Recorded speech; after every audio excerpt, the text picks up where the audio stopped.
Since the dawn of man, we have dreamed of conquering the night sky. As of October 4th, 1957, that dream was a reality. Spaceflight has been hugely influential in the progression of our society, from enabling mass communications through telecom satellites to intelligence satellites, which have changed foreign policy forever.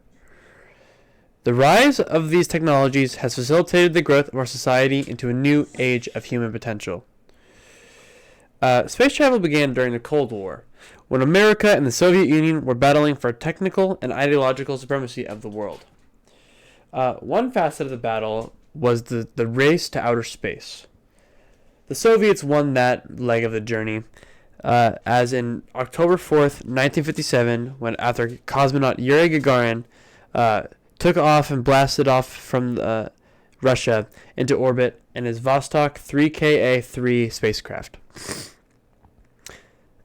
After this monumental achievement by the Russians, the space race was thrown into a frenzy, and President at the time, John F. Kennedy, went out and delivered a speech dictating that the United States would reach the moon by the end of the decade, giving them a time span of 8 years or 9 years to complete that mission.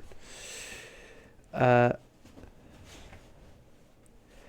Apollo 11 program, very famous, the first lunar program to ever reach the surface of the moon, took approximately 109 hours and 42 minutes to reach that said lunar surface.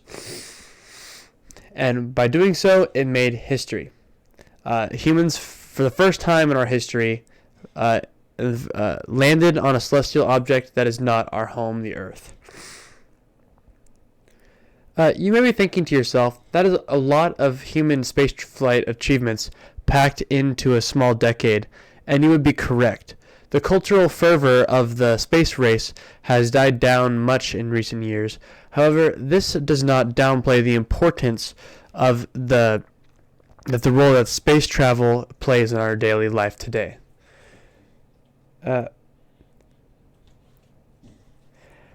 Satellites have given us the ability to access whatever information that we know as people whenever we like, using cellular data on your iPhone.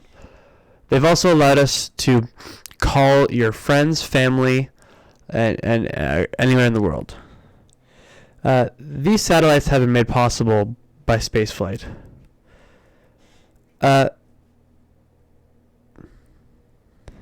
This is also the economic viability of the private space sector has also boomed as a result of the utility and feasibility of or the desirability of placing satellites into orbit. Companies like SpaceX and Virgin Galactic have become massive titans in the industry. SpaceX has become such an important company in the United States recently that government agencies such as NASA, the same people who put a man on the moon, have begun to lean on them and using their privately produced rockets to put their vehicles and satellites into space at a much cheaper cost due to the reusability of those said rocket ships. And while on the other hand, Virgin Galactic has been offering the opportunity for normal people to travel to space in a safe manner, and not very affordably though, unfortunately for us. This is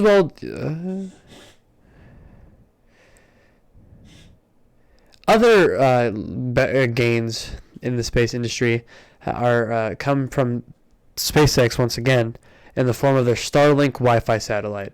This works in a similar way to cellular data, as the satellites orbit the Earth and allow them to transmit signals to your phone. The Starlink does a similar job, but for Wi-Fi. And this allows people in less developed areas without the internet infrastructure that we enjoy here in suburbia or urban environments, in other cases, to have access to the internet. However, there are many negatives to conquering low Earth orbit, such as being able to place weapons into that said orbit.